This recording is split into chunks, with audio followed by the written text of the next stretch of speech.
समिति का 325वां प्रतिवेदन अंग्रेजी और हिंदी में सभा पटल पर रखता हूँ। माननीय सदस्यगण, मुझे विभिन्न मुद्दों पर निम्नलिखित सदस्यों से स्थगन प्रस्ताव की सूचना प्राप्त हुई है।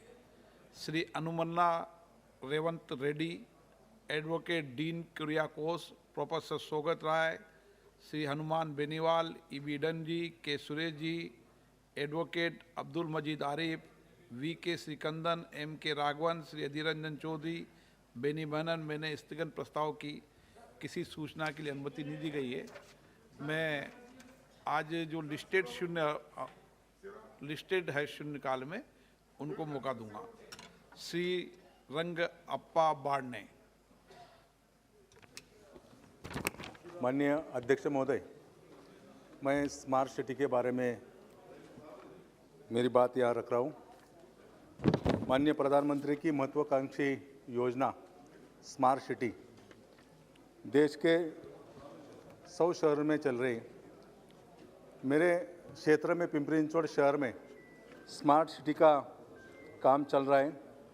जैसे कि केंद्र सरकार द्वारा 50%, राज्य सरकार 25% और स्थानीय निगम नगर निगम 25% इस कार्य को देती है।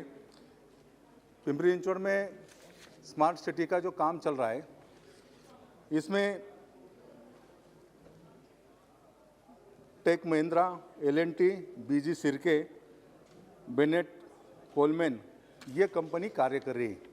लेकिन ये कंपनी कार्य नहीं करती, ये कंपनी सब ठेकेदार को काम देती है। जैसे कि ये सब ठेकेदार ठीक रूप से काम नहीं करते। मेरे चुनाव क्षेत्र में जो विकसित भाग है, वहाँ पर ही इसका काम चल रहा है। और ये स्मार्ट सिटी की जो कमेटी है, ये और ये ठेकेदार पूरी तरह से मिलीभगत करके काम करते। तो मेरी ये मांग है कि पिंपरी-चिंचवड़ शहर में चल रहे स्मार्ट सिटी की योजना का कार्य को पूरी निष्पक्ष से जांच की जाए। जो दोषी है उसके ऊपर कार्रवाई की जाए। नोटेट कर ले मंत्री जी। कनकवल कटारा जी। बहुत बहुत धन्यवाद अध्यक्ष महोदय। एक महत्वपूर्ण विषय पर मैं आपका ध्यान आकर्षित करना चाहता हूं कि आदिवासी जनजाति क्षेत्र की ओर आकृष्ट करना चाहूँगा कि धर्मांतरण एक बड़ी समस्या बनती जा रही है। आदिवासी जनजातियों के प्राचीन गौरव, एकता और परंपरा गिने चुने लोगों के द्वारा खत्म करने का प्रयास किया जा रहा है। मान्यवर, मेरा संसदीय क्षेत्र डूंगरपुर, बांसवाड़ा, राजस्थान सहित मध्य प्रदेश, छत्तीसगढ़, झारखंड आदि में आदिवासी लोगों की बड़ी आबादी को धर्म परिवर्तन करने का एक विशेष टीम ईसाई धर्म में परिवर्तन करने की में सक्रिय है। इसे रोकना अनिवार्य है, नहीं तो जो लोग धर्म परिवर्तन कर ईसाई धर्म अपनाते हैं उसे आरक्षण आदि की सुविधा समाप्त कर देनी चाहिए और अल्पसंख्यक के नाम पर जो दोहरी लाभ ले रहे हैं उसे तत्काल समाप्त करने की आवश्यकता है। जो लोग आदिवासी जनजातीय परिवर्तन में लगे हुए हैं उस पर तत्काल ही अंकुश लगाने एवं संसद द्वारा हिंदू धर्म के अतिरिक्त किसी अन्य धर्म में परिवर्तन होने वाला आदिवासियों के संविधान में प्रदत्त लाभों को समाप्त करने के लिए कानून बनाया जाए। अध्यक्ष महोदय, मैं आपके माध्यम से माननीय गृह मंत्री जी से ये मांग करता हूँ। श्री भगवत मान जी। बहुत बहुत धन्यवाद स्पीकर साहब। मैं एक बहुत गंभीर मुद्दे ते बोलना चाहना। सर, शूगर एक्ट 1966 ਉਹਦੇ ਮੁਤਾਬਕ ਗੰਨੇ ਦੇ ਜਿਹੜੇ ਕਿਸਾਨ ਨੇ ਸ਼ੂਗਰ ਮਿੱਲਾਂ ਨੂੰ 14 ਦਿਨ ਦੇ ਵਿੱਚ ਉਹਨਾਂ ਨੇ ਪੇਮੈਂਟ ਕਰਨੀ ਹੁੰਦੀ ਹੈ। ਸਰ, ਜੇ 14 ਦਿਨ 'ਚ ਉਹ ਨਹੀਂ ਕਰਦੇ ਤਾਂ ਉਸ ਤੋਂ ਬਾਅਦ ਇੰਟਰਸਟ ਦੇਣਾ ਹੁੰਦਾ ਹੈ। ਪਰ 2020 ਤੇ 21-22 'ਚ ਸਰਕਾਰੀ ਰੇਟ 360 ਰੁਪਏ ਕੁਇੰਟਲ ਸੀ ਤੇ ਮਿੱਲਾਂ ਜਿਹੜੀਆਂ ਉਹ 325 ਦੇ ਰਹੀਆਂ ਸੀ ਤੇ 35 ਰੁਪਏ ਸਰਕਾਰ ਨੇ ਦੇਣੇ ਸੀ, ਪੰਜਾਬ ਨੇ। ਸਰ, ਮਿੱਲਾਂ ਜਿਹੜੀਆਂ ਨੇ ਉਹ 325 ਦੇ ਰਹੀਆਂ ਨੇ ਪਰ 35 ਰੁਪਏ ਦਾ ਜਿਹੜਾ ਉਹਨਾਂ ਨੂੰ ਬੋਨਸ ਹੈ ਉਹ ਨਹੀਂ ਮਿਲ ਰਿਹਾ। ਤੇ ਸਰ, ਮੇਰੇ ਹਲਕੇ ਸੰਗਰੂਰ ਦੇ ਵਿੱਚ ਧੂਰੀ ਦੇ ਵਿੱਚ ਭਗਵਾਨਪੁਰਾ ਦੇ ਵਿੱਚ ਮਿੱਲ ਹੈ। ਸਰ, ਬੜੀ ਸੁਣ ਕੇ ਬਹੁਤ ਦੁੱਖ ਲੱਗਦਾ ਸਰ ਕਿ 1.25 ਕਰੋੜ ਰੁਪਇਆ ਪਿਛਲੇ ਸਾਲ ਦਾ ਤੇ 20 ਕਰੋੜ ਰੁਪਏ ਦੀ ਪੇਮੈਂਟ ਇਸ ਸਾਲ ਦੀ ਡਿਊ ਪਈ ਹੈ। ਸਰ ਗੰਨਾ ਇੱਕ ਐਸੀ ਫਸਲ ਹੈ ਜਿਹੜੀ ਇੱਕ ਸਾਲ 'ਚ ਇੱਕੋ ਹੀ ਹੁੰਦੀ ਹੈ। ਇਹਦਾ ਮਤਲਬ ਗੰਨੇ ਦਾ ਜਿਹੜਾ ਕਿਸਾਨ ਹੈ ਉਹਦੇ ਲਈ ਤਾਂ ਜ਼ਮੀਨ ਹੀ ਬੇਕਾਰ ਹੋ ਜਾਂਦੀ ਹੈ। ਸਰ ਗੁਲਾਬੀ ਸੁੰਡੀ ਲੱਗੀ ਨਰਮੇ ਦੀ, ਉਹਦਾ ਕੋਈ ਮੁਆਵਜ਼ਾ ਨਹੀਂ। ਤੇ ਮੈਂ ਮੰਗ ਕਰਦਾ ਕਿ ਜਿਹੜਾ ਸੰਘਰਸ਼ ਹੋਇਆ ਜਿੱਤੇ ਕਿਸਾਨਾਂ ਦੀ ਜਿੱਤ ਹੋਈ, 743 ਮੌਤਾਂ ਹੋਈਆਂ ਸਰ, ਕੋਈ ਉਹਦਾ ਵੀ ਮੁਆਵਜ਼ਾ ਨਹੀਂ, ਪਰਚੇ ਵੀ ਦਰਜ ਪਏ ਨੇ। ਸੋ ਮੈਂ ਤੁਹਾਡੇ ਜ਼ਰੀਏ ਅੱਜ ਮੈਂ ਸਰਕਾਰ ਦਾ ਧਿਆਨ ਇਸ ਗੱਲ ਵੱਲ ਲਿਆਉਣਾ ਚਾਹੁੰਦਾ ਕਿ ਜਦੋਂ ਪ੍ਰਧਾਨ ਮੰਤਰੀ ਜੀ ਨੇ ਕਹਿਤਾ ਕਿ ਹਾਂ ਕਾਨੂੰਨ ਵਾਪਸ ਲੈ ਲਏ, ਗਲਤੀ ਸੀ, ਤਾਂ ਫਿਰ ਨਾਲ ਜਿਹੜੇ ਪਰਚੇ ਹੋਏ ਨੇ ਉਹ ਵੀ ਵਾਪਸ ਲਓ ਤੇ ਜਿਹੜੀਆਂ ਮੌਤਾਂ ਹੋਈਆਂ ਨੇ ਉੱਥੇ ਉਹ ਵੀ ਮਤਲਬ ਉਹਨਾਂ ਨੂੰ ਮੁਆਵਜ਼ਾ ਦਿੱਤਾ ਜਾਵੇ ਤਾਂ ਕਿ ਉਹਨਾਂ ਦੇ ਪਰਿਵਾਰ ਜਿਹੜੇ ਨੇ ਉਹ ਚੰਗੀ ਰੋਟੀ ਖਾ ਸਕਣ। ਅਖੀਰ ਦੇ ਵਿੱਚ ਮੈਂ ਸੰਤ ਰਾਮ ਉਦਾਸੀ ਜੀ ਦੀਆਂ 2 ਲਾਈਨਾਂ ਕਹੂੰਗਾ। ਗਲ ਲੱਗ ਕੇ ਸੀਰੀ ਦੇ ਜੱਟ ਰੋਵੇ, ਬੋਲਾਂ ਵਿੱਚੋਂ ਨੀਰ ਵਗਿਆ, ਲਿਆ ਤੰਗਲੀ ਨਸੀਬਾਂ ਨੂੰ ਫਰੋਲੀਏ, ਤੂੜੀ ਵਿੱਚੋਂ ਪੁੱਤ ਜੱਗਿਆ। ਉਹਦੇ ਕੋਲ ਇਕੱਲੀ ਤੂੜੀ ਰਹਿ ਜਾਂਦੀ ਹੈ ਸਰ। ਇਹ ਗੰਨੇ ਦੇ, ਕਪਾਹ ਦੇ, ਨਰਮੇ ਦੇ ਜਿਹੜੇ ਮੁਆਵਜ਼ੇ ਨੇ ਉਹ ਦਵਾਏ ਜਾਣ ਤੇ ਤਾਂ ਕਿ ਕਿਸਾਨ ਜਿਹੜਾ ਉਹ ਖੁਦਕੁਸ਼ੀਆਂ ਛੱਡ ਕੇ ਅੰਨਦਾਤਾ ਸਾਰੇ ਦੇਸ਼ ਦਾ ਢਿੱਡ ਭਰਨ ਵਾਲਾ ਆਪ ਭੁੱਖਾ ਨਾ ਸੌ ਸਕੇ sir. Shri Ramesh विदुड़ ji, TN Prathapan ji. Yes, Honorable Speaker, sir. There are 23 textile mills in India under National Textiles Corporation. In the first lockdown of COVID-19 pandemic, that is in March 2020, all of these 23 mills are closed. When I asked about this earlier in the question section, I was answered that 8 mills will open and other 15 mills remain closed. Take that 8 mills were open for a short period.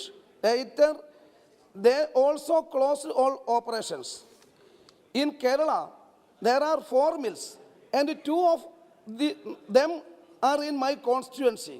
Those are Alagappa Textiles Mill, Alagappa Nagar Grama Panchayat, and Kerala Lakshmi Textile Mill, Pulleri, Trichur Corporation. Sir, the workers in these 23 mills are not given their salaries in full. There is no any financial bonus or allowances.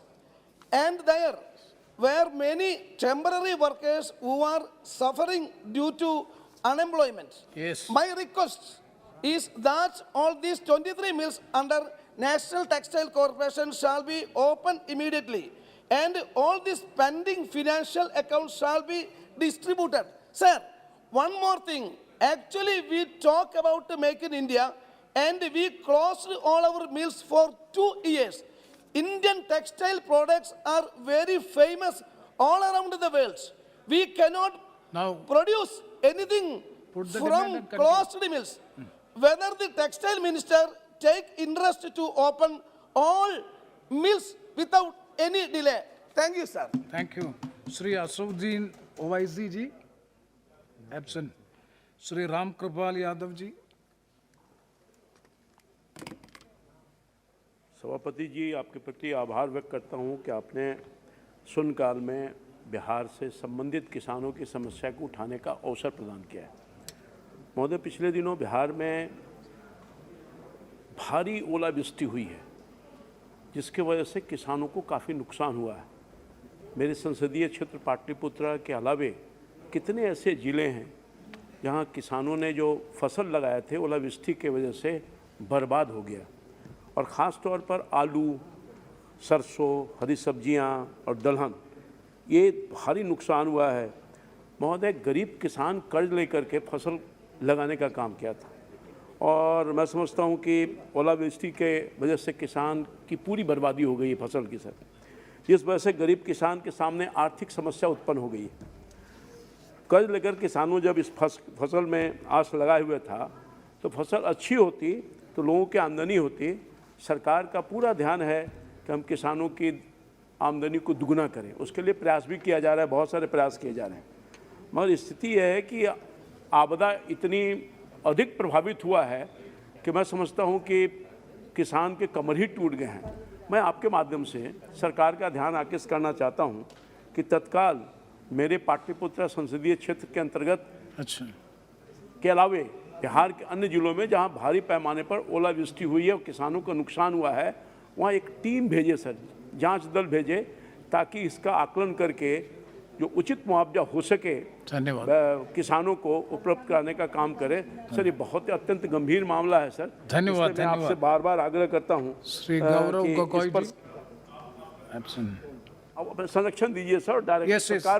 सरकार को ये आदेश कीजिए श्री कि इसको PP. तुरंत चौधरी जी। हस्तक्षेप करके बिहार के किसानों को बचाए। बहुत धन्यवाद सर। धन्यवाद सभापति महोदय। मैं आपका ध्यान वापस फोटो नहीं आ रही। अब बोलिए। धन्यवाद सभापति महोदय। मैं आपका ध्यान मेरे लोकसभा क्षेत्र पाली ही नहीं बल्कि पश्चिमी राजस्थान के जोधपुर, बाड़मेर, जालोर, सिरोही, नागौर व अन्य जिलों के रहने वाले प्रवासियों की रेल यात्रा की समस्या की ओर आकर्षित करते हुए बताना चाहूँगा कि इन जिलों के लगभग 20 लाख से अधिक लोग शिक्षा, व्यापार, नौकरी आदि के लिए सूरत, बेंगलोर, मुंबई, पुणे, चेन्नई व हैदराबाद जैसे शहरों में रहते हैं। इन लोगों को समय समय पर अपने घर आना जाना होता है, जिसके लिए रेल यात्रा ही एकमात्र उपयुक्त साधन है। लेकिन पश्चिमी राजस्थान के जोधपुर शहर से इन स्थानों के लिए पर्याप्त रेल सुविधा नहीं है। केवल साप्ताहिक या सप्ताह में 2 बार ही रेल इन शहरों से आने जाने के लिए उपलब्ध है। जैसे पुणे के लिए सप्ताह में 1 बार, चेन्नई के लिए 1 बार, हैदराबाद के लिए सिर्फ 2 बार और बेंगलोर के लिए भी 2 बार। उक्त ट्रेनों की वेटिंग लिस्ट काफ़ी लंबी है। 2 से 3 महीने का बाद का भी टिकट लेने पर वेटिंग ही मिलती है। जैसे मजदूर लोग भी हैं, वो उनको भी आने जाने के लिए बड़ी प्रॉब्लम होती है। इस कारण से लोगों को आने जाने में भारी परेशानी का सामना करना पड़ता है। अतः आपके माध्यम से माननीय रेल मंत्री जी से निवेदन है कि इन गंतव्य स्थानों पर आने जाने की रेल सुविधा के बारे में अध्ययन करवाते हुए संबंधित ट्रेनों के फेरे प्रतिदिन के लिए निर्धारित करने का फैसला इस बजट सत्र में करने की कृपा करें। मैं इस मामले के लिए निरंतर मैं प्रवासियों के संपर्क में भी हूं और माननीय मंत्री जी के संपर्क में हूं, लेकिन मैं आपके माध्यम से माननीय मंत्री जी से निवेदन करना चाहूंगा कि इसमें शीघ्र कार्रवाई करके राहत प्रदान कराएं। धन्यवाद। श्री रमेश बिधूरी जी। बहुत आपका आभार। आपने मुझे एक बहुत ही अध्यक्ष जी, आपका बहुत बहुत आभार। आपने मुझे एक बहुत ही ऐसे सेंसिटिव मुद्दे पर बोलने के लिए समय दिया है जो बहुत ही चिंता का विषय है देश के लिए। आदरणीय उपसभापति महोदय, आपके और सदन के माध्यम से विशेषतः उत्तर प्रदेश, पंजाब, उत्तराखंड के निवासियों को एक गंभीर समस्या से आगाह करना चाहता हूं। जिस प्रकार संविधान में मूलभूत अधिकार है, उसी प्रकार अनुच्छेद 514 में मूलभूत दायित्वों का भी वर्णन किया गया है। मूलभूत दायित्वों में जीवों के संरक्षण के विषय में भी बताया गया है। मैं वन्य जीवों की एक प्रजाति के प्रति बहुत चिंतित हूँ। वह प्रजाति है, हम देहात में करकेटा भी बोलते हैं। सुरक्षा हेतु समय समय पर रंग बदलते हैं, परंतु उनके एक फूफा है, आज उनको भी धोखा देकर रंग बदलकर अपने राजनीतिक स्वार्थ हेतु लोगों को ठग रहे हैं।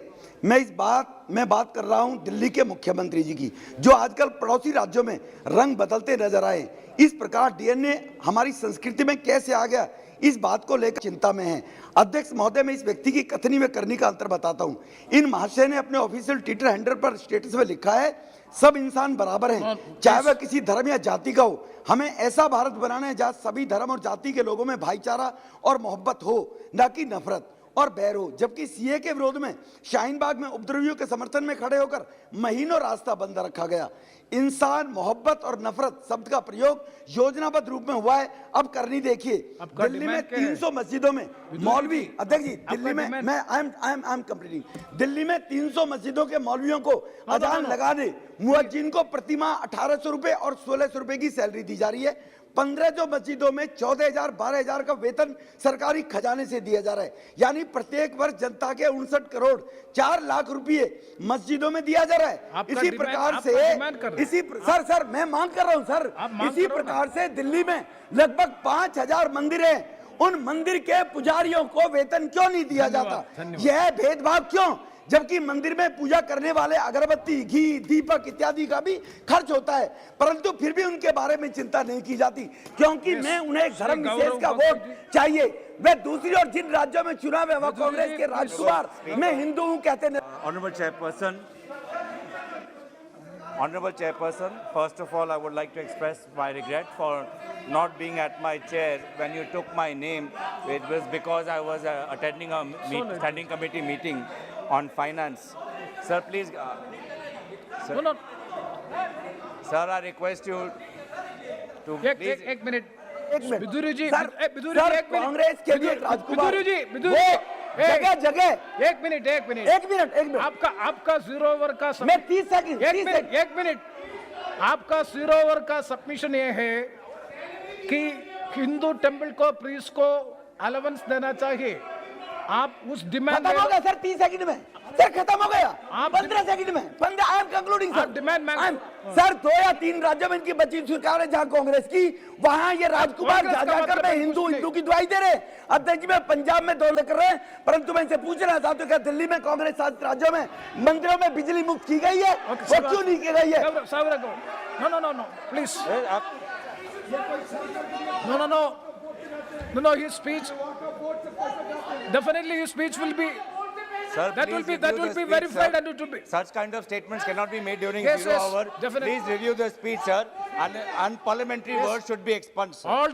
That will be verified and Please correct. review the speech, sir.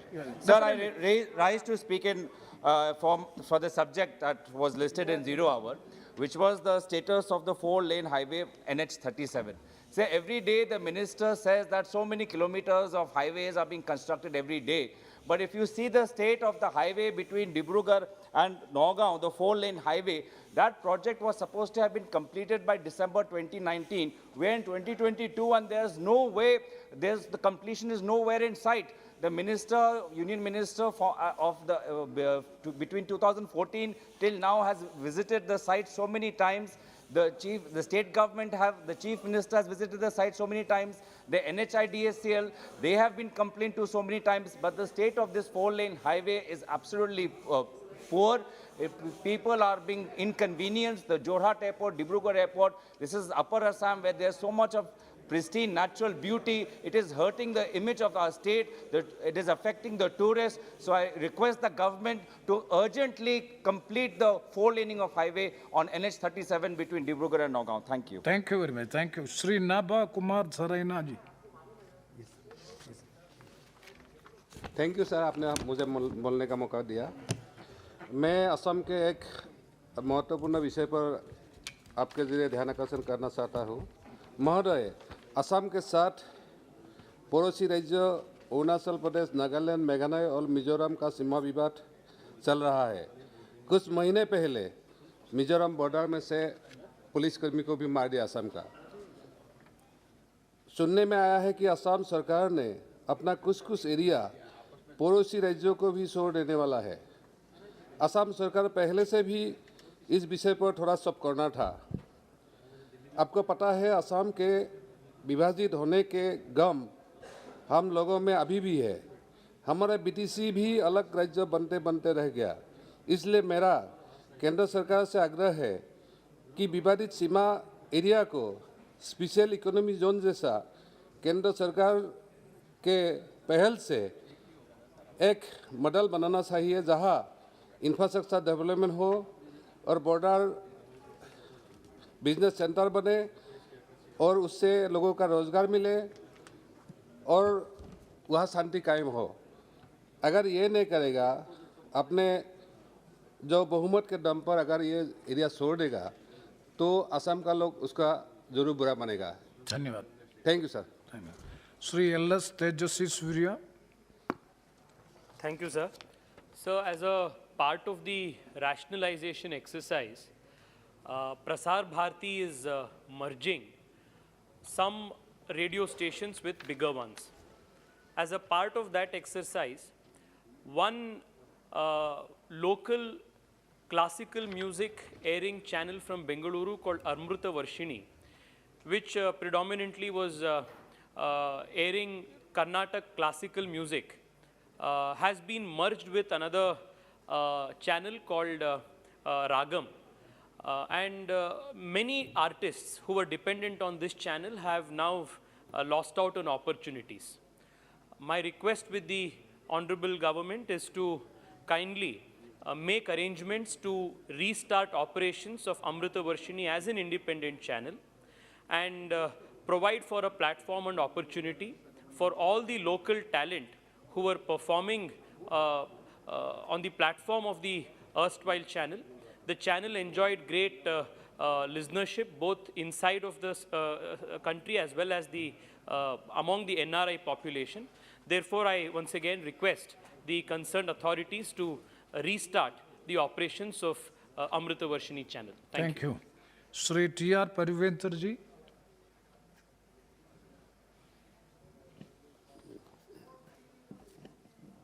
Thank you, Speaker sir, for the time. My Perambalur parliamentary constituency is one of the backward constituency in Tamil Nadu, and most of the people belonging to the constituency are agriculture background.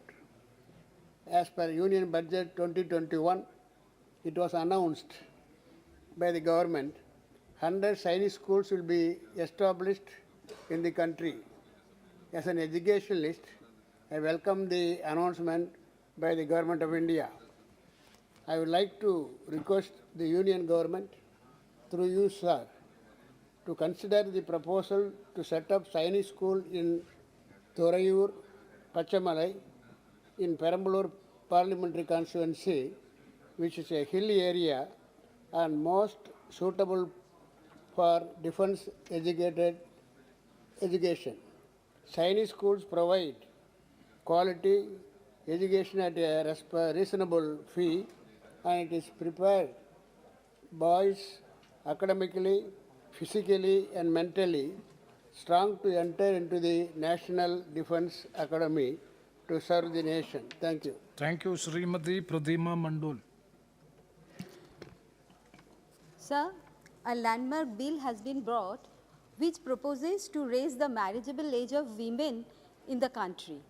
But it is being left on 30 male MPs and only 1 woman MP. Sir, nothing can be more unfair than this. The domination of male members reflects that the patriarchal principle on which the Indian society is based. So the future of crores of girls will be decided by a parliamentary committee which has only 1 woman. Sir, since the bill has been referred to the Standing Committee on Education, Women, Child, Youth and Sports, so which is a Rajya Sabha administered committee, and Honorable Chairman is empowered to invite additional See, members. Madam, this is a matter which falls under the jurisdiction of Honorable Speaker. So this is my request. No, please. This is the decision of the chairman and nothing to do with it. Please avoid this observation. So, sir, I would like to request the Honorable Speaker, through you, sir, since he is not in chair, that he can only kindly... That you can very well meet the speaker and make the submission, please. So that because only a gender balanced please, panel this is the will make prerogative. sure... Please, let me. This is the authority of the speaker. You are indirectly questioning the authority of the speaker.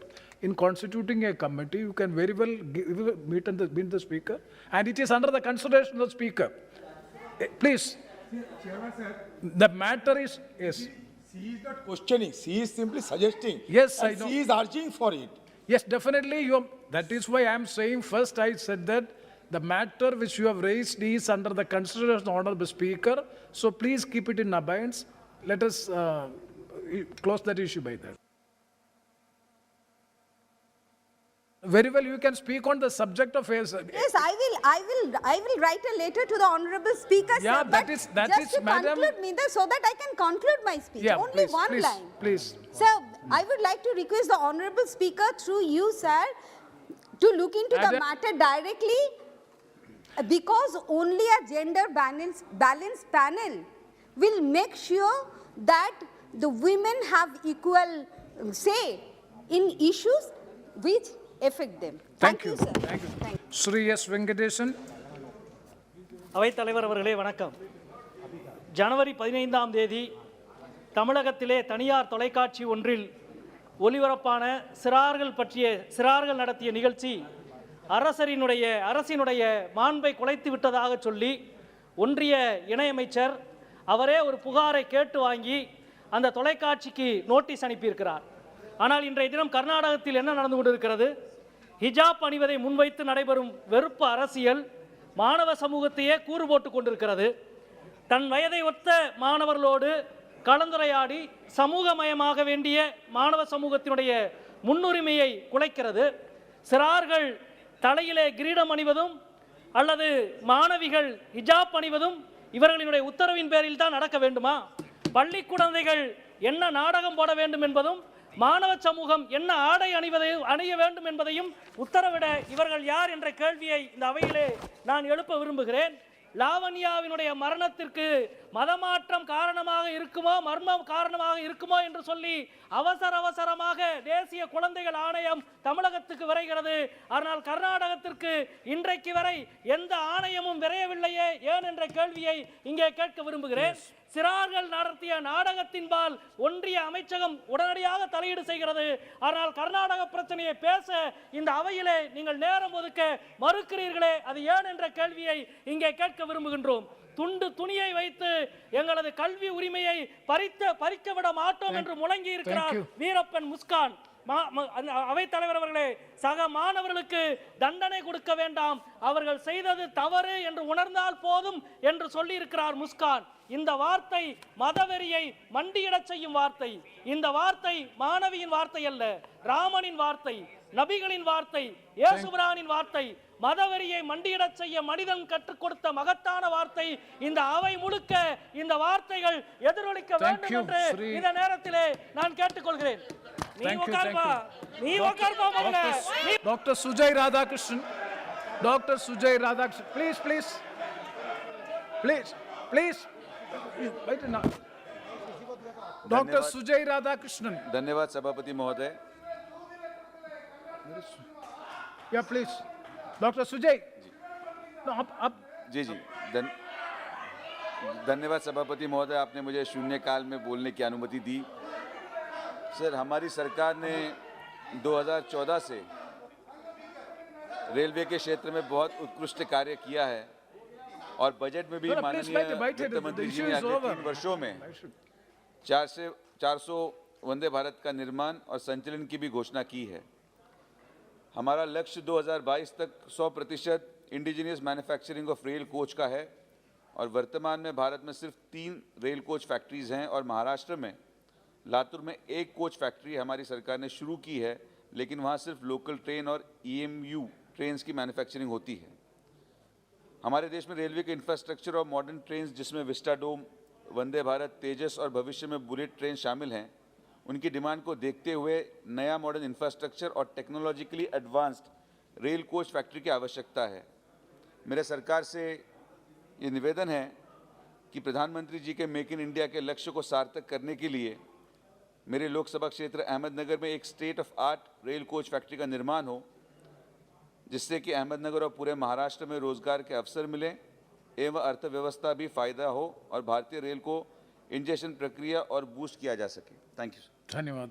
Shri Pratap Rao Patil चकलीदा.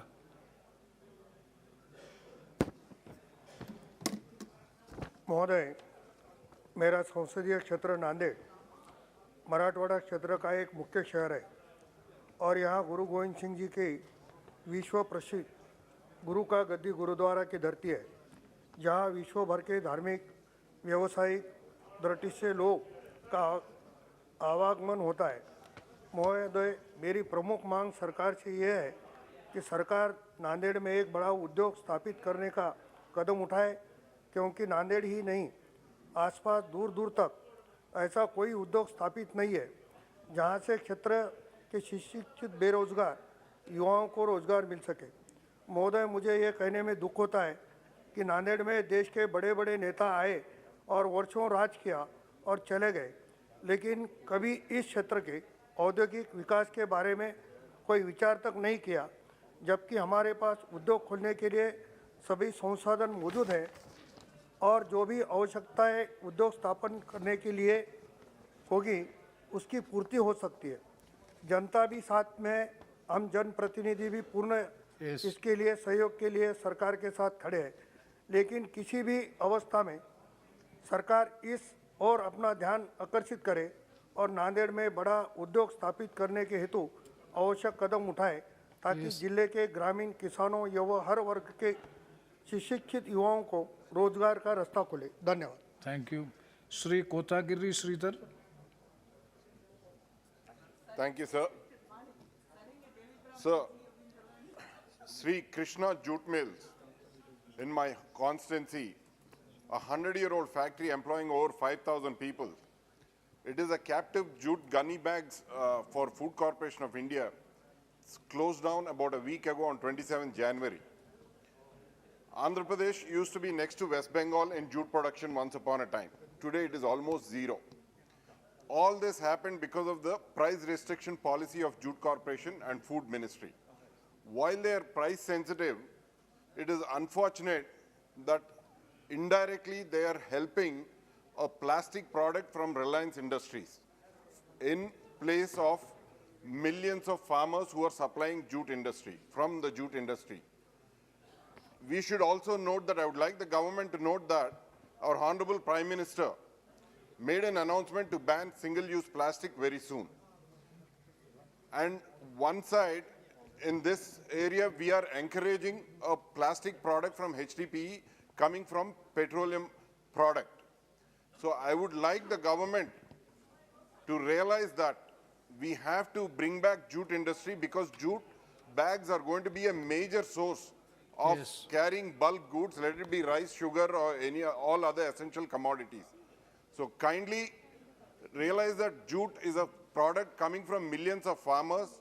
We need to encourage, we're talking about doubling farmers' income, we're talking about rejuvenating rural economies, and we are talking about saving environment, for which reason I would like the government to take a serious note in support of the jute industry, both in Andhra Pradesh as well as West Bengal and rest of the country. Shri Ganesh Singh ji. सभापति महोदय, मैं विषय परिवर्तन की अनुमति चाहता हूँ। Yes. मैं भारत सरकार का ध्यान अभी हाल ही में सर्वोच्च न्यायालय के द्वारा दिए गए एक निर्णय, जिसमें महाराष्ट्र, मध्य प्रदेश सहित देश के सभी राज्यों में स्थानीय निकायों में अन्य पिछड़े वर्गों को जो आरक्षण राज्यों ने दिया था उसे समाप्त कर दिया गया है, उस ओर दिलाना चाहता हूँ। राज्यों ने अपने अपने राज्य की सामाजिक स्थितियों को देखकर अलग अलग तरीके से पंचायतों अथवा अन्य स्थानीय निकायों में आरक्षण की व्यवस्थाएं की थी। माननीय सुप्रीम कोर्ट ने जो निर्णय सुनाया है उसके विरुद्ध हमारे मध्य प्रदेश की सरकार ने पुनर्विचार याचिका दायर की है।